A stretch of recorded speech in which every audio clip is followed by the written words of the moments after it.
Hey guys, what's up? Welcome back to my channel. Today I'm going to be answering some of your questions regarding postpartum and pregnancy, fitness, health, and wellness. My original plan was to go through and answer every single individual question that was sent, but what I noticed is that a lot of the questions that I received were really similar or fell into the same categories as a handful of other questions. So what I did is I just kind of categorized everything, organized everything in my mind, and rewrote a set of my own questions to answer that I think will cover pretty much everything that was asked. The first thing that I want to clear up before I get started, what is postpartum? How long does that phase last? What does it entail? I actually had to Google this myself because I didn't know if there was technically a period where postpartum begins or ends, and there's not. So postpartum literally just translates to after giving birth. So if you've given birth ever, you're going to be in a postpartum phase. Now, a lot of times people associate postpartum with just the first few weeks or first few months following your pregnancy. And I think the reason for that is because after that period of time, your body kind of heals or returns to its original state. And so you aren't necessarily accommodating your body in a specific way that relates to the symptoms following childbirth and pregnancy.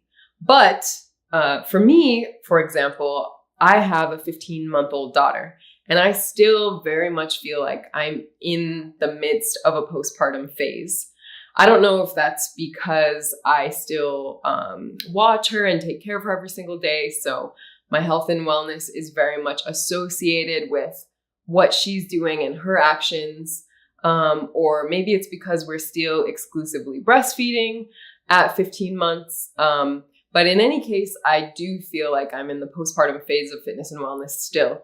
So if you have ever given birth to a child, postpartum is a category that you would fall under.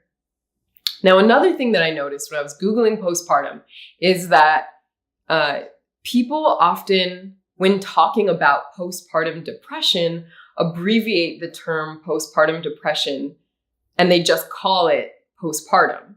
So you have a lot of people out there who think that every time they hear the word postpartum, they think that people are talking about postpartum depression. So my suggestion is for those of you who are putting out content or information about postpartum depression to stop abbreviating it to just postpartum because it confuses people. It kind of confused me at first, actually, as well. So no, postpartum, it can refer to postpartum depression if people are using it in that context, but that's not what the word postpartum means. It just refers to anything that happens after you give birth. So the next thing that I had a lot of questions about was diastasis recti. How did I prevent it? If I got it, how did I heal from it? A lot of questions about that. So first of all, diastasis recti is something that I had never heard of before being pregnant, but of course, while pregnant and Googling fitness stuff, it came up. And I'm so glad that I learned about it early on. I think in my first trimester is when I was first notified about it. I don't think that the doctors or nurses ever mentioned the risk of diastasis recti to me. It's not something your medical provider is necessarily going to tell you about. So I recommend Googling it and do your own research. But basically what it means is the abs, the abdominal muscles, basically the ones that form like a six-pack, that area, those like narrow abdominal muscles right in the center, those are going to stretch and separate naturally when you're pregnant to accommodate for your growing baby. But for some people, the separation is a bit more severe and the muscles have a really hard time fusing back together, or maybe they don't fuse back together at all. So the condition when your muscles are not fusing back together is referred to as diastasis recti. Fortunately, I was able to prevent that condition. I didn't experience it. My abdominal muscles definitely separated to a small degree and took a period of time until I felt them fusing back together. I think it wasn't until 9 months, probably more like 12 months postpartum, that I actually started to feel that congruent fusion of ab muscles again in the center. So it took a lot of time. But it wasn't so severe that I guess I wouldn't qualify that as diastasis recti. So what did I do to prevent it? You kind of have to act counterintuitively. So some people think, or used to think, that it would be a smart thing to exercise your ab muscles extra hard immediately following the pregnancy, because we usually think about muscle growth and muscle building as the harder we work, the stronger they'll be. But in this case, if your ab muscles are already separated and you're like working that area, they might have a harder time fusing back together. Now, all of the medical reasons and technicalities behind that, you're going to have to look that up yourself. I am not qualified to be the explainer of that. But I do know that it's not a good idea to get back into targeted core exercises immediately following giving birth, even though that's what your instinct might tell you to do. Chill out and take it easy on the core exercises. That being said, the core exercises are also something that you should chill out on even while you are pregnant. So what I learned is that pretty much all forms of fitness and physical activity are safe to do. You can do yoga inversions, you can be upside down, you can run, you can hike, you can be as active as you want to be during pregnancy, and it's actually encouraged to remain active. But don't do any targeted core exercises like crunches or sit-ups or things that are specifically focused on building ab muscles, because you just need to give your abs the ability to stretch out and spread out in a healthy way, and just let them kind of be, so that they can open up and create space for your baby. So whether it's before you give birth or immediately following, stay away from the targeted core exercises. And I would definitely recommend, if you are in that postpartum phase, asking your doctor or your midwife about whether or not you have diastasis recti, and perhaps they can refer you to a specialist like a physical therapist, because really that would be the only type of person who would be super qualified to help you prevent or diagnose or heal that condition. Another question that I get all the time about pregnancy fitness is, what kind of exercises are good to do? Again, any kind of exercise that you were already doing tends to be safe. What I've pretty much concluded after reading a lot of different resources and asking a lot of healthcare providers while I was pregnant is that any exercise that you do while pregnant should be pretty much in line with what you were doing prior to pregnancy. So if you were a runner running miles and miles every single day prior to pregnancy, and that's something that you're comfortable with, then you can probably maintain that practice throughout many months into your pregnancy. You might slow down a little bit or modify your runs to suit how you're feeling or your specific needs. But if your body was conditioned to that prior, you can pretty much like maintain those during. For me, it was more so weight training and yoga. Those are things that I did regularly and was very comfortable with in my movements prior to pregnancy. And so I was able to safely continue those throughout the pregnancy. Now, pregnancy is not going to be a time for massive muscle building and growth, or getting suddenly into the best shape of your life. So those are things that should be kind of looked at prior to a pregnancy or maybe following. The pregnancy itself is pretty much going to be a state where you're maintaining your good health and wellness, and just doing what's safest and gentle for your body. I got a number of questions also just about, do I have any recommendations for pelvic floor exercises or, other exercises to heal following pregnancy and delivery? it's difficult for me to prescribe a specific exercise for a person watching this. And it's a little bit irresponsible because I don't know your condition and your state of healing. And so, postpartum fitness is a time that if I were you, I would be more careful than ever to not just listen to any old recommendation on the internet or on a YouTube video. Like, you have to consult with specialists and just make sure that you're doing what's safest for your body. Also, regarding postpartum fitness, my biggest recommendation is to just be patient with your body and allow yourself to heal. I remember in the days following my C-section delivery, it was a huge feat for me even to just like get out of bed and go use the bathroom by myself. And for the weeks following my C-section delivery, it was a huge feat to watch the swelling go down in my body and to be able to walk comfortably without pain, to be able to see my scar heal, and to even just be able to go outside and go for a walk was like a really big deal. And I think I also remember being a little bit impatient with myself in the months following delivery.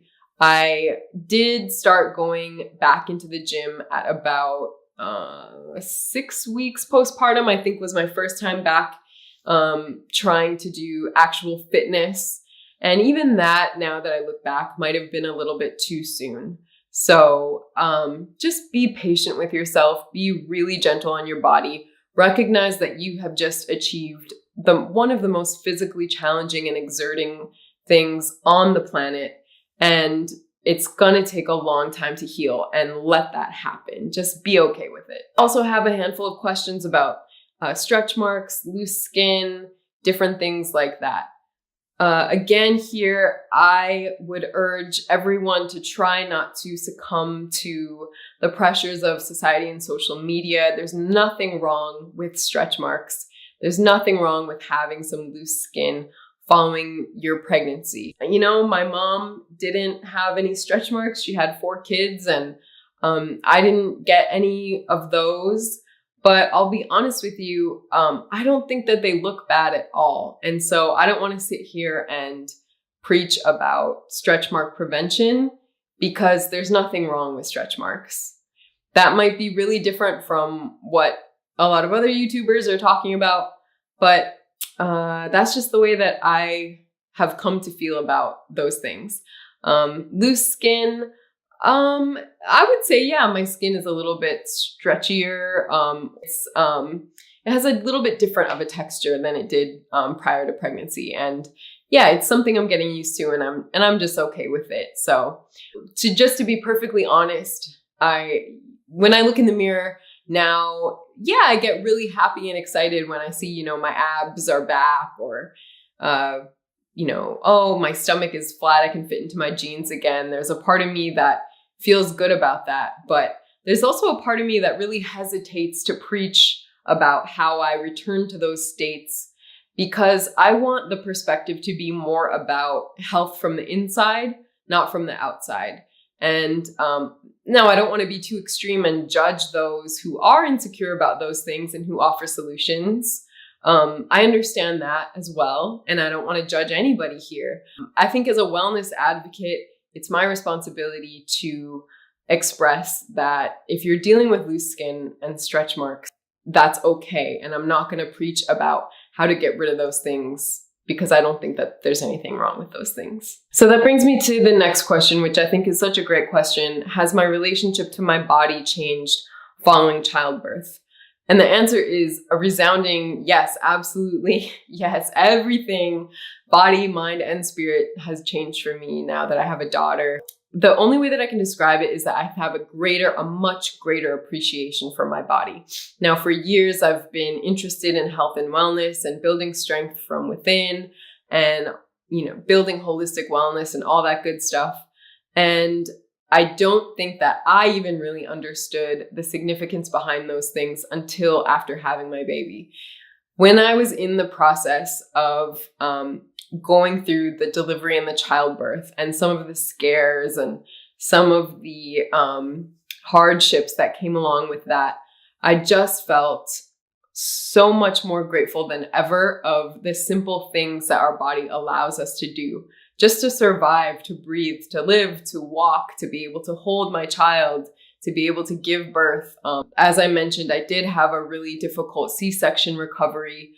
And so I just feel more grateful than ever for having a body that I can move, period. I think prior to pregnancy, I was a little bit more materialistic, a little bit more concerned with looks and aesthetics and the optimal functioning of the body in that sense. But now I'm much more interested in like being able to perform amazing things like breastfeeding and child rearing and again, labor, delivery, and hopefully in the future, another pregnancy. So I'm much more in awe of my body now. I respect my body even more than I ever have. I look at the function of my body in a much different way than I used to. I don't want to act like everything has been perfect or easy. I think that I definitely went through a struggle of some insecurities following the childbirth and delivery and some internal conflict about not being patient with my body as much as I could have been.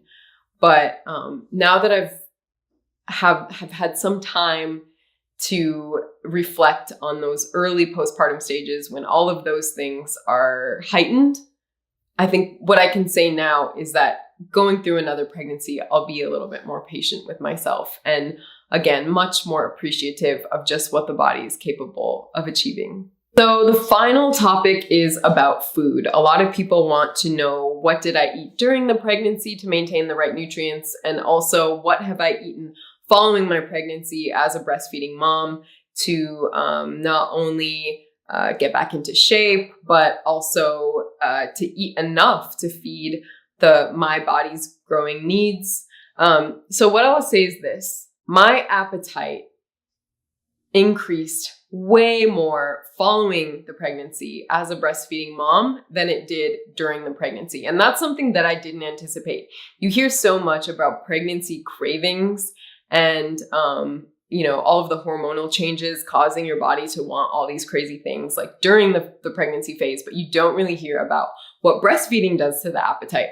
Well, for me, I didn't actually have like too many crazy cravings during the pregnancy. In fact, for the whole first trimester, it was difficult for me to eat at all because I was just totally averse to most of the foods that I normally would have eaten. And then the rest of the pregnancy, I just ate maybe a little bit more of the foods that I always enjoyed. But following the pregnancy, I have had the most ravenous appetite you could possibly imagine. What I've done is basically follow all of the food recommendations that we usually advocate for on our health and wellness website, which is called Well4Culture. So I definitely recommend looking into some of the food resources that we already have laid out there. Without going into detail, I will let you know that my diet is really high in good proteins, healthy fats, and produce. I eat a ton of fruits and vegetables, and my diet is low in processed and packaged foods. The one thing that I've really struggled with following pregnancy that I never had an issue with my entire life until now is that I think because of my increased breastfeeding mom appetite, my body wants extra nutrients, extra fats, extra proteins. But what it's signaling to my brain is that it wants sugar. And that's how sugar cravings work, right? So I have had this really crazy sweet tooth that I have a really hard time kicking. I've been working on it a lot more so over the past couple of weeks and doing a little bit better. But yeah, basically that's how I eat. I'll wake up, and if I'm hungry right away when I wake up, I'll have like a handful of nuts or something like that. And that tends to satiate me for a little while. And then for breakfast, I'll usually eat like a big plate of eggs and meat and vegetables. And that's basically what my meals look like for the rest of the day as well. And just depending on what the day's like, I follow my appetite. I listen to my body. I try to give myself an opportunity to digest and to get hungry again. but I don't let myself get so hungry to the point that I'm starving. And that's what I would recommend for anybody, whether you are pregnant or postpartum or just a regular person trying to stay healthy. Listen to your body. Don't eat things that are going to harm your body in any way, shape, or form, and you will be okay. So, somebody asked kind of a fun one. Do I have any favorite brands for yoga clothing or maternity clothing? She said that her Lululemon pants were a little bit too tight around her belly. So a friend of mine from New York City has an activewear line called Asteria Active. And she sent me the most amazingly comfortable yoga pants that were just like really loose in the belly area. And those were one of my favorites. But yeah, I think it's just a matter of trial and error. Even different brands of yoga pants, like for example, not all Nike yoga pants are made the same. Not all Lulu, not all Aloe or whatever it may be are made the same. So just to try the different lines and just to see some of the yoga brands have material that are kind of a more softer fabric that tend to be a little bit more comfortable. And something that I realized during pregnancy is that maternity clothes, quote unquote, are not necessarily something that you need. You can pretty much find things with like a really stretchy waistband or just keep things below your belly. And just like anything with a really large, like tall waistband that's just comfy and doesn't do that digging thing in the waistband. Those are pretty much my favorite things. And then like long t-shirts and t-shirt dresses so that if you want to wear your yoga pants below your belly and you don't want to have your pants pulled up over your belly, if you have a long enough t-shirt or a long like t-shirt dress, it'll just cover your little belly sticking out and you'll be fine. I also wore a lot of bodycon dresses, like cotton, stretchy, form-fitting dresses. I tended to feel really good in those and they were just comfortable and easy. And yeah, so I recommend stocking up on a few of those.